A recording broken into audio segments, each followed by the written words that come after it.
Hello दोस्तों, स्वागत है आपका आपके ही चैनल फार्मेसी नॉलेज में।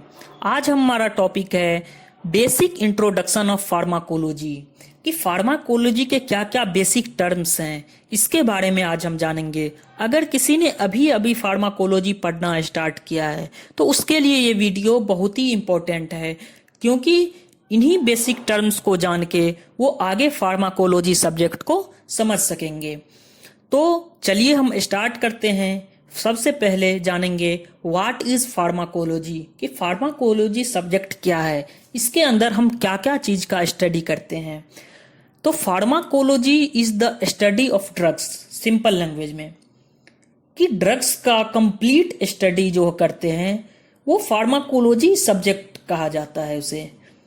फार्माकोलॉजी मेनली दो ग्रीक वर्ड से बना है, फार्माकोन एंड लोगोस। इन दोनों ग्रीक वर्ड को मिला के एक वर्ड बना है फार्माकोलॉजी, जिसमें फार्माकोन ग्रीक वर्ड का मीन्स होता है ड्रग्स या मेडिसिन, जिसे हम हिंदी में दवा कहते हैं। एंड लोगोस मीन्स स्टडी, यानी ड्रग्स या मेडिसिन का अध्ययन करना, जिसे फार्माकोलॉजी कहा गया है। अब बात करते हैं इसके डेफिनेशन की। तो फार्माकोलॉजी एक ऐसा साइंस है, एक ऐसा विज्ञान है जिसके अंदर हम ड्रग्स के एक्शन को पढ़ते हैं कि ड्रग्स जब हम एडमिनिस्ट्रेट करते हैं उसका हमारे बॉडी पे क्या एक्शन होता है, ड्रग्स क्या यूज होता है, किस के ट्रीटमेंट में, किस डिजीज के ट्रीटमेंट में काम आता है, उसके बारे में हम फार्माकोलॉजी सब्जेक्ट के अंदर पढ़ते हैं। इसके साथ साथ ही फार्माकोलॉजी ये बताता है कि जब हम दवा एडमिनिस्ट्रेट करते हैं तो हमारा बॉडी उस ड्रग्स के रिस्पॉन्स में क्या करता है। तो सिंपल लैंग्वेज बोले तो pharmacology action of a drugs and body response to the drugs के बारे में बताती है। अब बात करें फार्माकोलॉजी के कुछ हिस्ट्री की, तो फर्स्ट फार्माकोलॉजिस्ट जो थे वो थे फ्रैंकोइस मैगेंडाई। फ्रैंकोइस मैगेंडाई को फर्स्ट फार्माकोलॉजिस्ट कहा गया है। इन्होंने नक्स भूमिका से स्ट्रिक्निन को आइसोलेट किया था। अब एक और नाम है रुडोल्फ ब्यूकेम। रुडोल्फ ब्यूकेम को भी एक महान फार्माकोलॉजिस्ट थे, जिन्होंने अपने घर में ही ड्रग्स के स्टडी के लिए लेबोरेटरी का स्टार्टिंग कर दिया था। अब जो इम्पोर्टेंट पॉइंट है, जो एग्जाम पॉइंट ऑफ व्यू से बहुत ही इम्पोर्टेंट है, वो नाम है ऑसवाल्ड सिम्डेबर्ग, जिन्हें फादर ऑफ फार्माकोलॉजी कहा जाता है। और इंडियन फादर ऑफ फार्माकोलॉजी की बात करें तो सर रामनाथ चोपड़ा को फादर ऑफ इंडियन अब हम बात करेंगे मेनली ब्रांचेज ऑफ फार्माकोलॉजी की। फार्माकोलॉजी सब्जेक्ट के अंदर हम क्या क्या टॉपिक्स का अध्ययन करते हैं उसके बारे में हम बताएंगे। तो फार्माकोलॉजी के मेन 6 ब्रांचेज हैं। First one is pharmacodynamics, second is pharmacokinetics, third is pharmacotherapeutics along with chemotherapy, fourth is clinical pharmacology, fifth is toxicology and sixth is pharmacogenetics। इन सभी चीज के बारे में ही जानकर आप फार्माकोलॉजी सब्जेक्ट को समझ सकेंगे। तो चलिए हम एक एक करके इन टॉपिक्स को पढ़ना स्टार्ट करते हैं। First topic is pharmacodynamics. Pharmacodynamics mainly 2 Greek word से बना है, फार्माकोन एंड डायनामिक्स। फार्माकोन का मीन्स आप जानते हैं सिंपल में ड्रग्स कहा जाता है, और डायनामिक्स मीन्स होता है power, means power of a drugs. Simple language में हम बात करें तो फार्माकोडायनेमिक्स मीन्स होता है what the drug does to the body, कि ड्रग्स बॉडी पे क्या इफेक्ट करता है। जब हम दवा का एडमिनिस्ट्रेट करते हैं तो वो अपना क्या इफेक्ट शो करता है, ताकि वो डिजीज का ट्रीटमेंट हो सकता है। इसके डेफिनेशन की बात करें तो it includes physiological and biochemical effect of the drugs and there mechanism of action at a organ system. It means जब हम दवा को एडमिनिस्ट्रेट करते हैं तो उसमें physiological and biochemical effect body पे शो करता है, और इसके साथ साथ ही उस पर्टिकुलर ऑर्गन्स पे जहाँ पे डिजीज है वहाँ पे ये अपना मैकेनिज्म ऑफ एक्शन शो करके उस डिजीज को ट्रीटमेंट करता है। तो फार्माकोडायनेमिक्स से हमने जाना कि ड्रग्स जब हम एडमिनिस्टर्ड करते हैं तो किसी डिजीज को पर्टिकुलर ऑर्गन्स पे कैसे अपना मैकेनिज्म ऑफ एक्शन शो करता है। अब एग्जाम्पल की बात करें तो आप देखते हैं जब हम रिफाम्पिसिन एक एंटी ट्यूबरकुलर ड्रग्स है। एंटी ट्यूबरकुलर ड्रग्स को हम जब ओरली एडमिनिस्टर्ड करते हैं तो इसका मैकेनिज्म ऑफ एक्शन हम देखेंगे। देखो हम यहाँ टर्म यूज किए हैं मैकेनिज्म ऑफ एक्शन, तो इसका मैकेनिज्म ऑफ एक्शन हम देखेंगे it inhibit DNA dependent RNA polymerase. ये डीएनए डिपेंडेंट आरएनए पॉलीमरेज को इनहिबिट करता है, ये इसका मैकेनिज्म ऑफ एक्शन हुआ। अब हम देखेंगे कि हमारे बॉडी पे क्या फिजियोलॉजिकल और बायोकेमिकल इफेक्ट होता है ड्रग्स का। तो इससे इस ड्रग्स का इफेक्ट होगा कि प्रोटीन सिंथेसिस जो है वो सप्रेस हो जाएगा, और आप सभी जानते हैं कि बैक्टीरियल ग्रोथ के लिए प्रोटीन सिंथेसिस बहुत ही इम्पोर्टेंट है। तो अगर बैक्टीरियल ग्रोथ के लिए प्रोटीन सिंथेसिस जो इम्पोर्टेंट है वो अगर सप्रेस हो गया तो बैक्टीरियल ग्रोथ हो नहीं पाएगा। तो यही इसका फिजियोलॉजिकल एंड बायोकेमिकल इफेक्ट है किसी भी बॉडी पे। चलिए अब हम बात करेंगे सेकेंड टॉपिक फार्माकोकाइनेटिक्स का। फार्माकोकाइनेटिक्स मेनली दो ग्रीक वर्ड से बना है, pharmakon and kinesis. Pharmakon means drugs या medicine and kinesis means movement. It means movement of a drug in a body.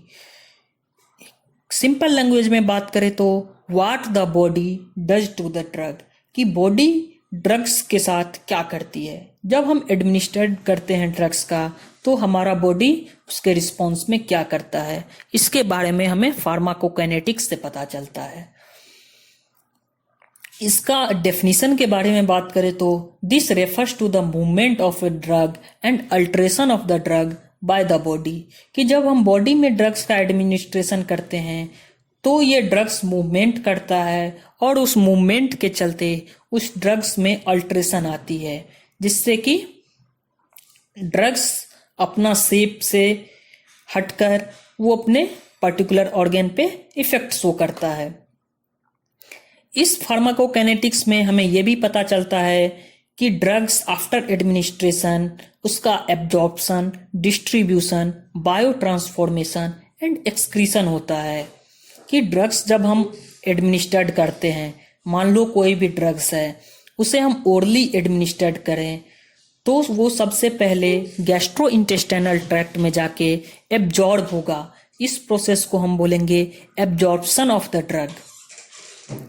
Second point is distribution. Gastro intestinal tract में जाने के बाद drugs में अल्ट्रेशन आएगा, उसके शेप में बदलाव आएगा और वो ब्लड स्ट्रीम में जाके डिस्ट्रीब्यूट होगा। उस प्रोसेस को बोलेंगे हम distribution of the drug. And third point is bio transformation and metabolism. It means blood stream में जाने के बाद जिस पर्टिकुलर ऑर्गन पे, जिस पर्टिकुलर साइट पे डिजीज है वहाँ जाके ये अपना मैकेनिज्म ऑफ एक्शन शो करेगा, वहाँ जाके ये मेटाबॉलिज्म एक्शन शो करेगा, उसे बोलेंगे metabolism of the drug. And next one is जो ड्रग्स का रेसिड्यू पार्ट है आफ्टर मैकेनिज्म ऑफ एक्शन वो बॉडी से एक्सक्रीट आउट हो जाएगा, या तो फीकल मैटर के द्वारा या फिर यूरिन के द्वारा या फिर से स्वेट ग्लैंड के द्वारा, तो उसे बोलेंगे एक्सक्रीशन ऑफ द ड्रग्स। इस चारों पॉइंट्स को मिला के एक टर्म्स बनता है ADME process of a drugs, means absorption, distribution, metabolism and excretion of a drugs. ये बहुत ही इंपॉर्टेंट पॉइंट है जो कि हम फार्माकोकाइनेटिक्स के अंदर पढ़ते हैं। Next one is pharmacotherapeutics along with chemotherapy. कि फार्माकोथेराप्यूटिक्स क्या है। फार्माकोथेराप्यूटिक्स एक ऐसा ब्रांच है फार्माकोलॉजी का जिसमें हम जानते हैं कि डिजीज के प्रिवेंशन और क्योर के लिए हम ड्रग्स को कैसे यूज करते हैं। ये ड्रग्स के कंप्लीट नॉलेज के बारे में बताती है।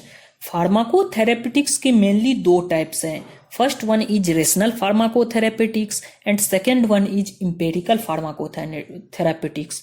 रेशनल फार्माकोथेराप्यूटिक्स में हम जानते हैं कि ये वर्ल्ड वाइड एक्सेप्टेड फार्माकोथेराप्यूटिक्स है जिसमें ड्रग्स का साइंटिफिक स्टडी द्वारा किसी भी ड्रग्स का एडमिनिस्ट्रेशन किया जाता है। अगर कोई पेशेंट को कोई डिजीज है तो उसे अप्रोप्रिएट मेडिसिन, उस डिजीज के लिए वही मेडिसिन और उतने ही डोज में मेडिसिन का एडमिनिस्ट्रेट करें जितना उसे ज़रूरी है। रेशनल फार्माकोथेरेपेटिक्स ये भी बताती है कि अगर किसी को प्रोलॉन्ग्ड यूज करना है किसी मेडिसिन का, तो उस हिसाब से उसे मेडिसिन उसके लिए सेट किया जाता है।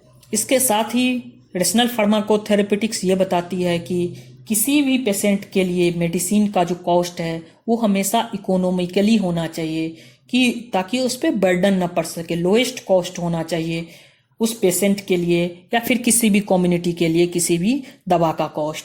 जैसे हम एग्जाम्पल के बारे में बात करें रेशनल फार्माकोथेरेपेटिक्स का, तो इसका एग्जाम्पल है ब्रोंकियल अस्थमा के केस में हमेशा हम एड्रीनलिन का यूज करते हैं, और ये वर्ल्ड वाइड एड्रीनलिन का ही यूज किया जाता है ब्रोंकियल अस्थमा के केस में। Next one is empirical pharmacotherapeutics. Empirical pharmacotherapeutics mainly guessing system पे आधारित है। इट मीन्स पहले के जमाने में किसी के पास मेडिसिन का कंप्लीट या परफेक्ट इंफॉर्मेशन नहीं था, तो वो गेस करके दवा दे देते थे कि इस मेडिसिन के लिए ये दवा है, तो उसके लिए ही इसे इम्पेरिकल फार्माकोथेरेपेटिक्स कहा गया है। नेक्स्ट वन जो है फार्माकोथेरेपेटिक्स का ही टॉपिक है कीमोथेरेपी। कीमोथेरेपी में हम मेनली मेडिसिन को डिजीज के ट्रीटमेंट में यूज करते हैं। ऐसा डिजीज जो किसी पैथोजन, किसी माइक्रो ऑर्गेनिज्म या फिर किसी पैरासाइट के इन्फेक्शन से हुआ है, तो उस केस में जो हम मेडिसिन का यूज करते हैं, तो उस टॉपिक को हम बोलते हैं कीमोथेरेपी। कीमोथेरेपी ये भी बताती है कि उस पैरासाइट को किल करने के लिए जो हम दवा का यूज करते हैं, वो दवा उस होस्ट सेल को डैमेज नहीं करता है, वो सिर्फ बैक्टीरिया का या फिर किसी पैरासाइट को इनहिबिट करता है या किल करते हैं। अगर एग्जाम्पल की बात करें किसी भी एंटीबायोटिक्स का, तो एंटीबायोटिक्स भी मेनली दो टाइप्स के होते हैं। एक होते हैं बैक्टीरियोसिडल, एक होते हैं बैक्टीरियोस्टैटिक। बैक्टीरियोसिडल से हम जानते हैं कि वो बैक्टीरिया को कंप्लीटली किल करेगा, उसे मार देगा। और बैक्टीरियोस्टैटिक से जानते हैं कि वो बैक्टीरिया की ग्रोथ को सप्रेस करेगा, उसको इनहिबिट करेगा, वो उसे किल नहीं करेगा। तो इस तरह से कीमोथेरेपी में हमें पता चलता है कि ऐसा मेडिसिन जो किसी पैरासाइट के द्वारा हुए गए डिजीज से ट्रीटमेंट में यूज किया जाता है। इसके एग्जाम्पल की बात करें कीमोथेरेपी का, तो स्ट्रेप्टोमाइसिन एक कीमोथेरेपेटिक ड्रग्स है जो एंटी ट्यूबरकुलर एजेंट है, जो कि ट्यूबरकुलोसिस के कीमोथेरेपी में यूज किया जाता है। क्लोरोक्विन जो कि एक एंटी मलेरियल एजेंट है, ये भी मलेरिया के कीमोथेरेपी में यूज किया जाता है। नेक्स्ट जो टॉपिक है हमारा वो है clinical pharmacology. What is clinical pharmacology? Clinical pharmacology किसी भी ड्रग्स के साइंटिफिक स्टडी के बारे में बताती है कि कोई भी ड्रग्स ह्यूमन बीइंग पे क्या अपना इफेक्ट शो कर, इसके बारे में ये क्लिनिकल फार्माकोलॉजी बताती है। अगर कोई दवा मार्केट में आने से पहले किसी हेल्दी पर्सन या फिर किसी पेशेंट पे उसका साइंटिफिक स्टडी किया जाता है, ताकि हमें पता लग सके कि आने वाला ड्रग्स, जो मार्केट में आने वाला ड्रग्स है, वो किसी और पेशेंट के लिए सेफ है या नहीं। इसके लिए हम साइंटिफिक स्टडी करते हैं। इस टॉपिक को हम क्लिनिकल फार्माकोलॉजी के अंदर पढ़ते हैं कि scientific study of drug in the treatment of human being. Next जो हमारा टॉपिक है टॉक्सिकोलॉजी। टॉक्सिकोलॉजी एक ऐसा ब्रांच है फार्माकोलॉजी का जिसमें हम पढ़ते हैं कि ड्रग्स जो है उसके कुछ एडमिनिस्ट्रेशन के बाद किसी भी ड्रग्स का साइड इफेक्ट भी होता है या फिर एडवर्स इफेक्ट भी होता है हमारे बॉडी पे, उसके बारे में हम टॉक्सिकोलॉजी के अंदर पढ़ते हैं। टॉक्सिकोलॉजी के अंदर हम एक और इम्पोर्टेंट टॉपिक पढ़ते हैं स्टडी ऑफ पॉइजन, कि पॉइजन किसी ने एडमिनिस्ट्रेट कर लिया तो उसके प्रिवेंशन के लिए, उसके डिटेक्शन के लिए, उसके ट्रीटमेंट के लिए हम कौन सा मेडिसिन यूज करें, इसके बारे में भी हम टॉक्सिकोलॉजी के अंदर पढ़ते हैं। जैसे किसी ने पॉइजन का एडमिनिस्ट्रेशन कर लिया तो उसके स्टॉप को काउंटर अटैक करने के लिए या उसके इफेक्ट को रोकने के लिए हम जो दवा यूज करते हैं, जो मेडिसिन यूज करते हैं, उसे एंटीडोट्स कहा जाता है। तो इसके बारे में हम टॉक्सिकोलॉजी के अंदर पढ़ते हैं। Next one is pharmacogenetics.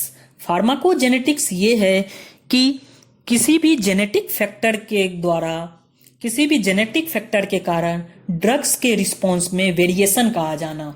किसी में कोई जेनेटिक डिजीज है या फिर कोई जेनेटिक फैक्टर अवेलेबल है किसी भी पेशेंट में, तो अगर उसमें आप किसी ड्रग्स का एडमिनिस्ट्रेशन करते हैं तो वो ड्रग्स अपने रिस्पॉन्स में वेरिएशन लाएगी। तो ये सब, इस टॉपिक को हम फार्माकोजेनेटिक्स के अंदर पढ़ते हैं। जैसे एग्जाम्पल में देख लीजिए, किसी के अंदर जेनेटिक फैक्टर जैसे कि ग्लूकोज 6 फॉस्फेट डिहाइड्रोजिनेज का डेफिशिएंसी है किसी पेशेंट में, और उस पेशेंट में अगर हम प्राइमाक्यून का यूज करेंगे तो उस पेशेंट में ये हीमोलाइसिस को इंड्यूस करेगा।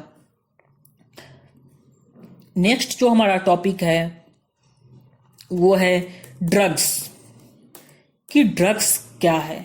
ड्रग्स जिसे मेडिसिन या दवा बोलते हैं वो क्या है।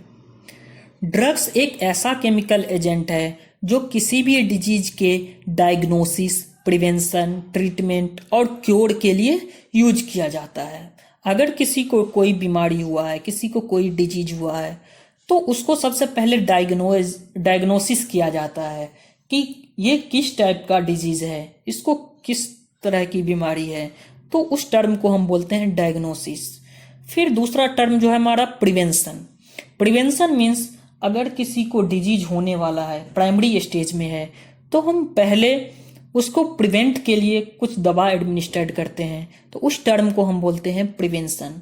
दूसरा है थर्ड है ट्रीटमेंट। अगर किसी को वो डिजीज हो गई है तो उसके लिए जो हम मेडिसिन का यूज करते हैं उस टर्म को कहा जाता है treatment. And next one is cure of a disease, कि अगर प्रोलॉन्ग्ड टाइम तक, समय तक हम उस ड्रग्स का यूज करते हैं उस डिजीज के ट्रीटमेंट के लिए, तो उसे बोलेंगे क्योर ऑफ ए डिजीज। तो हम ड्रग्स या मेडिसिन से जानते हैं कि ये एक ऐसा केमिकल एजेंट है जो किसी डिजीज के ट्रीटमेंट में यूज किया जाता है, सिंपल लैंग्वेज में। लेकिन WHO, वर्ल्ड हेल्थ ऑर्गेनाइजेशन ने एक और डेफिनेशन दिया है जो हम एग्जाम पॉइंट ऑफ व्यू से आपको पढ़ना पड़ेगा, कि drug is any substance or product that is used or intended to be used to modify or explore physiological system or pathological state for the benefit of a recipient. कि drugs एक ऐसा substance है जो किसी भी patient में administrate किया जाता है, इंटेंडेड किया जाता है, ताकि वो अपना मैकेनिज्म ऑफ एक्शन शो करे और उस डिजीज को ट्रीटमेंट कर सके और उस पेशेंट के लिए लाभदायक हो, बेनिफिट हो, तो उसे ड्रग्स कहा गया है।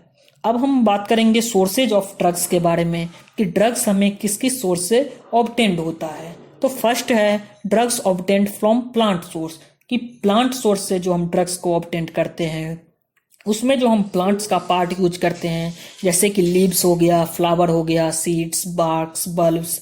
इसके एग्जाम्पल की बात करें तो सिनकोना बार्क जो कि एंटी मलेरियल ड्रग्स है, वो हम प्लांट सोर्स से ऑब्टेन करते हैं। डिजिटलिस लीव्स जो कि एक कार्डियोटोनिक ड्रग्स है, उसे हम प्लांट सोर्स से ऑब्टेन करते हैं। जैसे बार्क्स हो गया या बल्ब्स हो गया, गार्लिक का बल्ब्स, वो भी प्लांट सोर्स से हम ऑब्टेन करते हैं। Next one is drugs obtained from animal source, कि हम एनिमल सोर्स से कौन कौन सा ड्रग्स ऑब्टेन करते हैं। तो एनिमल्स का जो पार्ट यूज करते हैं हम, वो है liver, endocrine gland, secretory gland. इसके द्वारा हम ड्रग्स ऑब्टेन करते हैं, जिसके कुछ एग्जांपल है कॉड लिवर ऑयल, इंसुलिन। ये सारे एनिमल से ऑब्टेन किए गए ड्रग्स हैं। Third one is drugs obtained from micro organism. Micro organism से भी हम ड्रग्स को ऑब्टेन करते हैं, जैसे एंटीबायोटिक्स, पेनिसिलिन एंटीबायोटिक्स के एग्जाम्पल हैं, वो भी माइक्रो ऑर्गेनिज्म से एक्सट्रैक्ट किए जाते हैं। Fourth is drug obtained from mineral source, खनिज पदार्थ से भी हम ड्रग्स को ऑब्टेन करते हैं, जैसे साल्ट्स ऑफ मेटल्स या नॉन मेटल्स के साल्ट से हम ड्रग्स को ऑब्टेन करते हैं। या फिर एसिड्स, जिसके एग्जाम्पल है आयरन, हाइड्रोक्लोरिक एसिड। ये सारे मिनरल सोर्स से ऑब्टेन्ड किया जाता है। जब फिर fifth is semi synthetic drugs. Semi synthetic drugs से हम जानेंगे कि किसी भी नेचुरल पदार्थ को केमिकली मॉडिफाई करके अगर किसी ड्रग्स का निर्माण किया जाए, बनाया जाए, तो उसे बोलेंगे हम सेमी सिंथेटिक ड्रग्स। कि कोई नेचुरल पदार्थ है उसको आप केमिकल फार्मूला लगा के कोई मेडिसिन बना लिए। जिसके एग्जांपल है मॉर्फिन से अगर हम हेरोइन को एक्सट्रैक्ट आउट करते हैं तो केमिकली मॉडिफाई करके वो सेमी सिंथेटिक ड्रग है। जैसे होमाट्रोपिन को एट्रोपिन से ऑब्टेंड करते हैं तो वो सेमी सिंथेटिक ड्रग है। सिक्स्थ इज सिंथेटिक ड्रग्स, कि हम टोटली केमिकल प्रोसेस से किसी भी लेबोरेटरी में किसी ड्रग्स का निर्माण करते हैं, बनाते हैं, तो उसे सिंथेटिक ड्रग्स कहा जाता है। ये टोटली केमिकल प्रोसेस के द्वारा, केमिकल फॉर्मूलरीज के द्वारा बनाया गया ड्रग्स है। जिसके कुछ एग्जाम्पल हैं sulfa drugs, acetyl salicylic acid जैसे कि एस्पिरिन, एसिटामिनोफेन जिसे पैरासीटामोल कहते हैं, ये सारे सिंथेटिक ड्रग्स हैं। चलिए अब हम बात करेंगे ड्रग्स उसे भी कहते हैं जैसे कि इलीगल एब्यूज जो किसी ड्रग्स का होता है उसे भी हम ड्रग्स ही कहते हैं। चलिए अब हम बात करेंगे कुछ इम्पोर्टेंट नोट्स के बारे में। सबसे पहले जानेंगे एसेंशियल मेडिसिन। एसेंशियल मेडिसिन या एसेंशियल ड्रग्स किसे कहते हैं, तो WHO ने एसेंशियल मेडिसिन को डिफाइन किया है कि those that satisfy the priority health care, कि वो priority health care, priority means किसी भी नॉर्मल पीपुल के हेल्थ केयर को सेटिस्फाई करे, किसी भी नॉर्मल पॉपुलेशन के हेल्थ केयर को सेटिस्फाई करे। एसेंशियल मेडिसिन इसलिए सेलेक्ट किया जाता है क्योंकि वो हेल्थ रिलेवेंस है, कि वो हेल्थ सेक्टर से जुड़ा है, वो सेफ्टी पर्पस के लिए है, किसी डिजीज के ट्रीटमेंट के लिए है, एंड कंपैरेटिव कॉस्ट इफेक्टिवनेस, कि वो इकोनॉमिकली भी सही है, कि वो सभी व्यक्ति उसे खरीद सकता है डिजीज के ट्रीटमेंट के लिए। तो ऐसे ड्रग्स को एसेंशियल मेडिसिन कहा गया है। Next one is prescription and non prescription drugs. Prescription drugs किसे कहते हैं, ऐसा ड्रग्स जो रजिस्टर्ड मेडिकल प्रैक्टिशनर के द्वारा लिखे गए प्रिस्क्रिप्शन किसी पेशेंट के लिए, उस पे जो ड्रग्स दिया जाता है उसे प्रिस्क्रिप्शन ड्रग्स कहा जाता है। जैसे कि एंटीबायोटिक्स मेनली प्रिस्क्रिप्शन ड्रग्स ही होते हैं, ये सारे रजिस्टर्ड मेडिकल प्रैक्टिशनर के प्रिस्क्रिप्शन पे ही दिया जाता है। दूसरा जो है non prescription drugs. Non prescription drug को ओवर द काउंटर ड्रग्स भी कहा जाता है। ये विदाउट प्रिस्क्रिप्शन मार्केट में सोल्ड किया जाता है, बेचा जाता है। इसमें कोई रजिस्टर्ड मेडिकल प्रैक्टिशनर का प्रिस्क्रिप्शन नहीं चाहिए। जैसे कि एनाल्जेसिक जो कि पेन को या इन्फ्लामेशन को कम करता है, जिसके एग्जाम्पल है पैरासीटामोल एंड एस्पिरिन, ये ओवर द काउंटर ड्रग है। जैसे एंटासिड हो गया, लेक्जेटिव हो गया, उसके एग्जाम्पल है सेना या लेक्टुलोज, वो ओवर द काउंटर या नॉन प्रिस्क्रिप्शन ड्रग्स हैं। तो इस तरह से हमने जाना बेसिक इंट्रोडक्शन ऑफ फार्माकोलॉजी। अगर आपको ये वीडियो पसंद आए तो लाइक करें और इस चैनल को सब्सक्राइब करें। थैंक यू दोस्तों।